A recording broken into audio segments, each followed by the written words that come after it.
Hello everyone, আসসালামু আলাইকুম। সবাই কেমন আছেন? আজকে আমি দেশি মুরগির মাংস রান্না করব। তাই প্রথমে পেঁয়াজ, এলাচ, দারচিনি এবং তেজপাতা দিয়ে দিচ্ছি। পেঁয়াজটা যখন নরম হয়ে আসবে তখন এর মধ্যে আদা রসুন বাটা, হলুদের গুঁড়ো এবং মরিচের গুঁড়ো দিয়ে দিলাম। এখন সামান্য একটু পানি অ্যাড করব যাতে মশলাটা পুড়ে না যায়। এখন এর মধ্যে আমি অ্যাড করব লবণ, দিব রাঁধুনি মুরগির মাংসের মশলা। মুরগির মাংসের মশলাটা দেওয়া হলে আমি এখন একটু ভাজা জিরার গুঁড়ো দিচ্ছি, দিয়ে আমি ভালো করে কষিয়ে নিব মশলাগুলোর কাঁচা গন্ধ চলে যাওয়া পর্যন্ত। ভালো করে মশলা কষানো হয়ে গেছে, এখন আমি মুরগির মাংসগুলো দিয়ে দিব এর মধ্যে। এখন আমি এটাকে নেড়ে চেড়ে ভালো করে মাংসগুলোর সাথে মশলাটা ভালোভাবে মিশিয়ে দিব এবং ঢাকনা দিয়ে ঢেকে রেখে দিব।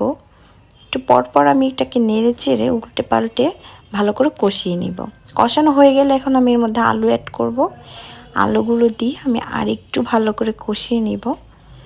এখন কষানো হয়ে গেছে, এখন আমি এটাকে সেদ্ধ হওয়ার জন্য যতটুকু পানি লাগে অতটুকু পানি দিব। পানিটা বলক চলে আসলে এর মধ্যে আমি কলিজাটা দিয়ে দিব, কারণ এর আগে কলিজাটা দিয়ে দিলে কলিজাটা গলে যায় এবং তেতো ভাব চলে আসে। তার জন্য আমি সবসময় বলক আসার পরেই আমি দিই। তো যখন আমার মুরগিটা সেদ্ধ হয়ে যাবে তখন আমি এর মধ্যে ভাজা জিরের গুঁড়ো দিয়ে ঢেকে রেখে দিব। ফাইনালি আমার রান্না হয়ে গেছে। তো আমার রেসিপি সবাইকে কেমন লাগে সবাই অবশ্যই কমেন্ট বক্সে জানাবেন। সবাই ভালো থাকবেন, সুস্থ থাকবেন। আল্লাহ হাফেজ।